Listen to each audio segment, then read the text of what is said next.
اللهم صل وسلم وبارك على سيدنا محمد وعلى آله وصحبه أجمعين. ازيكم عاملين ايه؟ أول حاجة عملت فطار. عملت ايه الفطار؟ أول حاجة عملت كوباية نعناع. دايما بحب أشرب سوائل سخنة الصبح. تشرب يا ميار؟ قالت لي ماشي، ولا شوية كده ولا مش عارفة. قلت لها خلاص لما تفكر أكون أنا شربت. عملت كوباية نعناع، وبعد كده هنعمل فطار سريع كده حلو جميل هادي وخفيف، وهو ايه، طبق فول حلو ان شاء الله يعني. وبعد كده هنعمل غدا كمان. هنا الدماسة دايما مش بخليها فاضية نهائي، دايما الدماسة بتكون معلقة عندي في التلاجة. وقت ما عايزين غدا فول فطار فول تبقى موجودة. تخلص تاني على طول اعمل دماسة الفول، وهكذا طول السنة. بجد يعني حاجة نظافة وحاجة حلوة كده وجميل الفول طبعا ولا غنى عنه. ماشي، عشان ناكل فول جبت ايه، معلقة زبدة كبيرة حلوة، وخليتها كده فكتها على النار. وسواعي كمان اخليها تاخد لون، احب الزبدة تاخد لون شوية، بيبقى طعمها حلو في الفول. وممكن بعد سواعي بخليها تتحروق حاجة بسيطة كمان. هنا بقت جبت حوالي ايه، كبشتين فول او 3 عشان عملت طبق فول حلو. وبعد كده قسمته على طبقين. ودايما لما بكون اعمل طبق الفول احب اسيبه كده على البوتاجاز، حتى لو كان سخن في الدماسة برضو اخلي البوتاجاز هادي عليه خالص، ويغلي كده مع السمنة مع الكمون، واهرس فيه كده يبقى ايه، ينزل من على البوتاجاز على الاكل على طول. كده يبقى طبق الفول له طعمه حلو. ولو حابين سنة شطة كمان نحط، مفيش مشاكل. وكنت عايزة اقول لكم ان كنتوا سألتوني قبل كده، طبعا هنحط كمون وملح للفول وخلاص. سألتوني على يعني ايه جريشة. لما انا عملت حطيت جريشة جنب الاكل، قلتولي يعني ايه جريشة. هقول لكم يعني ايه جريشة وبتتعمل ازاي الجريشة دي. حاضر انا هجاوبكم. بصوا، هنا كنت بغلي كوباية لبن كمان. كانت يعني بيبقى فيه لبن في التلاجة مغلي ومحطوط في التلاجة من غير اسخن واصب كوباية على طول او 2 على حسب اللي هيشربه.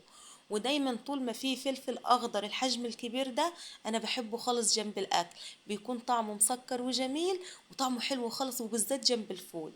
فجبت وحدتين فلفل كده وعملتهم شرايح او قطع صغيرة اي حاجة. ولو حابين شطة مع واحدة خيار، بيبقى طبق خضار على الفطار على اي وجبة يعني، بيكون طعمه حلو وبالذات في الصيف. بيرطب، الحاجات دي بترطب وحلوة. ماشي. الجريشة اول حاجة احنا بنجيب اللبن اللي الناس اللي عندها مواشي يعني، واحنا ايام ما كان عندنا المواشي كنا بنعمل نفس الموضوع. نجيب اللبن ونخضه في الجربة، وبعد كده بعد ما نخضه نروح واخدين منها الزبدة والجريشة دي واللبن اللي نشيل منه الزبدة، هو نحطه على البوتاجاز ونولع عليه، نخليه حوالي 10 دقايق. وبعد كده نبص نلاقيه بقى الشرش لوحده، والجريشة دي اللي هي زي قطعة جبنة بس اسمها جريشة، بقت لوحديها. فناخده ونسيبه يهدى شوية. وبعد كده نجيب شاشة نظيفة مخصصينها للحاجات، منتجات الألبان كده في البيت، ونروح حاطينها في مصفى أو في شندة. وبعد كده نحط عليها الجريشة دي، نبص نلاقي الشرش نزل بسهولة، وقطع الجريشة دي اتبقت معانا. تفضل موجودة حوالي ساعة في الشاشة دي لحد ما تتصفى. وبعد كده نروح يا إما نعملها قطع صغيرة، لا إما نحطها في حلة تحت تلاجة ونغطيها وهي موجودة في التلاجة. وقت ما احنا عايزين ناكل منها ناخد وناكل. ودي حاجة جميلة وتحفة. وكمان لو حد بيعمل دايت الله عليها، ما فيهاش نسبة دسم خالص، وبتبقى طعمها حلو في الأكل. ممكن تاكلوها كده بالمعلقة بقطع فلفل. انا كنت دايما عايشة عليها في ايام ما كنت بعمل الرجيم زمان زمان.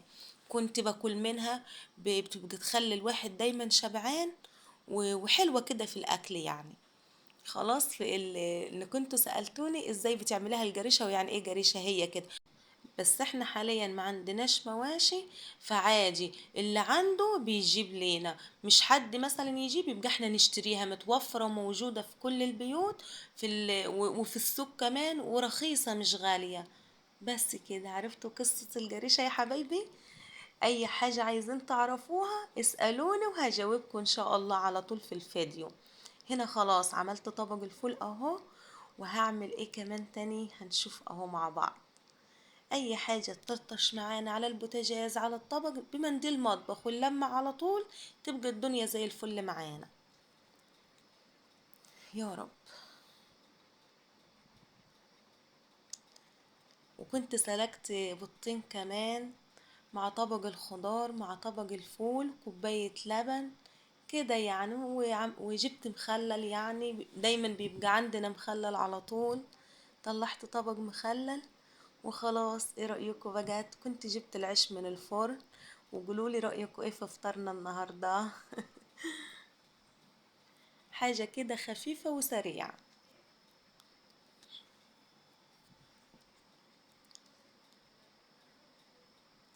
هنا قلنا فطرنا ماشي، وغيرت هدومي وكل حاجة وطلعت وعملت كل حاجة. جيت قلت طب هعمل غدا النهاردة. عندي كيس مكرونة فيه شوية، اللي هي المكرونة الهلالية دي اللي هي كده يعني، وكيس تاني فيه المكرونة الحجم الصغيرة دي خالص، وفي كيس اسباجيتي فيه شوية صغيرين. رحت قلت والله لجمع كل المكرونة دي مع بعضيها واسلقها في حلة، واعمل لهم كده شوية صلصة زي ما كنا بنعمل واحنا صغيرين، وكأننا عملنا كشري. لما نكون عايزين نعمل كشري ومفيش وقت، ولا النهار راح ولا كده، نعمل المكرونة دي كأنها طعم الكشري بالظبط. وكمان واحنا صغيرين كانت اسهل اكله واسرع اكله. هناكل ايه؟ تروح امي تقول قوموا اعملوا مكرونه واعملوا صلصه وحطوا على وشها كده على طول. كانت بتبقى احلى اكل صراحه يعني، وكلنا كنا بنحبها. فرحت عملتها النهارده. قلنا خلاص نعمل مكرونه بالصلصه، وحاجه كده على السريع، والحمد لله. ربنا يدوم نعمه علينا، اللهم امين يا رب. هنا جبت بصلايه وهعملها قطع صغيره، وهنبدأ نشوحها. كتير لما نبقى قاعدين مثلا، اليوم اللي ما فيهوش طبخ، بنقعد نفكر. بعد سواعي برجع لذكريات زمان، ايام وانا صغيرة وقبل ما اتجوز. كنا نبقى قاعدين نعمل ايه يومي غدا او كده، امي تقول قوموا اعملوا غدا، انا واختي اللي اكبر مني. بس اختي اتجوزت قبلية حوالي 3 سنين، فبعد كده كنت انا لوحدي ومرات اخويا كده يعني كنا نعمل. فبقعد افتكر الاكلات اللي احنا كنا نعملها واحنا صغيرين. سواعي بعمل منها دلوقتي، وسواعي لعب يعني ايه، اعمل اكلات غيرها يعني. قطعت البصلاية اهو ونزلت عليها بشوية زيت، وهنا بسلق المكرونة. بصوا المكرونة انا هطفي عليها دلوقتي، انا اديتها تقليبة اهو وهي لسه ما استوتش، بس هطفي عليها. سخونة الحلة كفاية تسويها، مش هخليها على النار تفور وتطرطش وتبهدل الدنيا، وفي الاخر خلاص تنشف عليها المية لعوة على ايه. انا هطفي دلوقتي، هروح اصفيها يعني. بعد ما اطفي عليها اسيبها حوالي 10 دقايق، وبعد كده اصفيها تبقى احلى مكرونه مفلفله كده وحلوه. والبصل احمر وخد لون زي ما احنا عايزين، خدت منه حوالي معلقتين عشان نحطهم على الوش، وباقي كميه البصل نزلت عليها بعصير الطماطم اهو. عندنا صلصة اللي احنا عاملينها هناخد منها قطعة علشان خاطر تبقى الطماطم بتاعتنا حمرة وجميلة. ولو ما حطيناهاش كده كده البصل خد لون، هتكون حمرة كمان. بس انا حطيتها منها تدي لون ومنها تزود الصلصة شوية، لان مكرونة بالصلصة يبقى نكتر فيها الصلصة تخلي طعمها حلو، وبالذات المكرونة اللي تكون ايه، مسلوقة. خلاص يا حبايبي اهو. نحط لها رشة سكر صغيرة خالص، وهستكفى بالملح اللي انا حطيته مع البصل وهو بيتحمر، مش هحط ملح تاني. شوية كده هحط رشة سكر، شوية كده هنحط اي بهارات انتوا تحبوها، وخلاص على كده خلصت الصلصة اهو. اهم حاجة الشطة بقت وانا بعملها، ابو احمد قال لي بحط شطة. هنا حطيت شطة وحطيت فلفل وحطيت حاجة بسيطة كزبرة، وخلاص. اغطي عليها تغلي شوية، وبعد كده نغرف الاكل على طول. هنا كنت خدت المكرونة ورحت ان انا اصفيها كده، سايباها في المصفى، وهرجع احطها في الحلة تاني، وهدي عليها النار اهو زي ما انتوا شايفين هي كده، مولعة البوتاجاز ومهدية خالص. وهنا التسبيكة خلاص خلصت، وهبدأ ان انا اغرف الاكل خلاص. كان احلى طبق مكرونة، عايزاكم تجربوه بالطريقة دي، ان شاء الله هيعجبكم. هنا حطيت شوية مكرونة، وبعد كده هحط، بص المكرونة دي مشكلة زي ما شفتوها معايا، هي احنا بنقول عليها مكرونة اللي هي ايه، المعوجة شوية دي، اللي هي احنا بنقول مكرونة كوع. وشوية مكرونة من هي الصغيرة خالص، وشوية مكرونة من التانية الاسباجيتي. كله ده التشكيلة مع بعضيها، بدل ما كل شوية في كيس في كيس اهو جمعتهم وعملتهم احلى غدا. حطيت شوية وحطيت عليهم شوية صلصة عشان لما ناكل يبقى ايه الصلصة تقابلنا على طول، تبقى لون المكرونة حلو وطعمها احلى كمان. وبعد ما غرفت كفايتي في الطبق، رحت حطيت الصلصة بزيادة تاني. والبصل اللي احنا كنا شايلينه متحمر هنحطه على الوش دلوقتي، يبقى طعم المكرونة دي كأننا كلنا كشري بالظبط.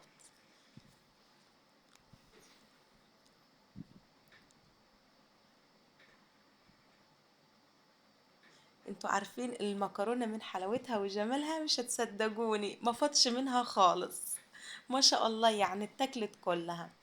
وكان الغدا ده متأخر خالص خالص، ما كانش اللي هو ايه، كان بعد عصر بكتير، ما كانش في ميعادنا كل مرة، عشان كنا فطرانين فول، والفول بيأخر لما بناكل فول الصبح بياخد وقت عقبال ايه، ما ما يتهضم يعني.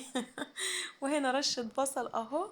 وايه رأيكم بقى في فيديو النهاردة؟ يا رب يكون عجبكم وتكونوا استفدتوا.